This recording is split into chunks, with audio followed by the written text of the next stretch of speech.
대통령실은 윤석열 대통령 부인 김건희 여사의 도이치모터스 주가 조작 연루 이유과 관련해 계좌가 활용됐다고 해서 주가 조작에 가담한 것으로 볼 수 없다며 의혹을 재차 부인했습니다. 김 여사 명의 계좌가 시세 조종에 동원됐다고 본 이 사건 1심 판결문을 토대로 야권과 일부 언론이 김 여사의 연루 의혹을 계속 제기하고 특검 필요성까지 언급하는 데 대해 일축하고 나선 것입니다.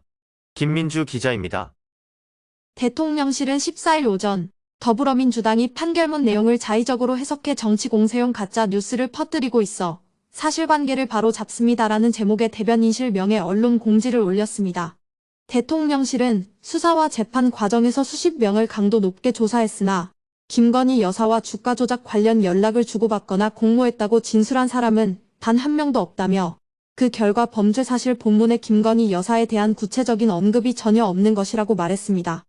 이어 판결문 중 범죄 일람표에 김건희 여사가 48회 등장한다며 마치 범죄에 관여한 듯이 거짓 해석을 하고 있으나 48회 모두 도이치모터스 전 회장인 권오수 매수 유도군으로 분류돼 있고 차명 계좌가 전혀 아니다라며 권오수 매수 유도군이란 표현은 권 대표와 피고인들이 주변에 매수를 권유해 거래했다는 뜻에 불과하다고 설명했습니다. 그러면서 매수를 유도당하거나 계좌가 활용당했다고 해서 주가 조작에 가담한 것으로 볼 수 없음은 명백하다고 밝혔습니다.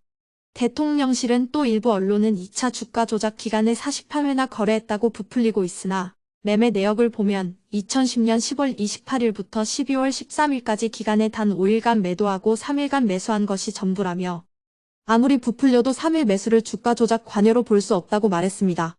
대통령실은 주가 조작꾼 A씨에게 소가 1인 매매했다가 계좌를 회수하였고 그 후 수년간 도이치모터스 주식을 간헐적으로 매매한 것은 사실이나 주가 조작에 관여한 적은 없다는 그간 입장을 되풀이하며 판결문 내용과 해명이 충돌하지 않는다고 밝혔습니다. 특히 판결문에서 주목할 것은 김 여사보다 훨씬 더 큰 규모와 높은 빈도로 거래하고 고가 매수 등 시세 조종성 주문을 직접 낸 내역이 있어 기소된 큰손 투자자 A씨의 경우에도 법원이 무죄를 선고했다며 같은 논리라면 3일 매수로 주가 조작 관여 사실이 인정될 리 없다라고도 했습니다. 전임 문재인 정부 시절에 이 사건에 대한 집중 수사가 이뤄졌다는 점도 다시 강조했습니다.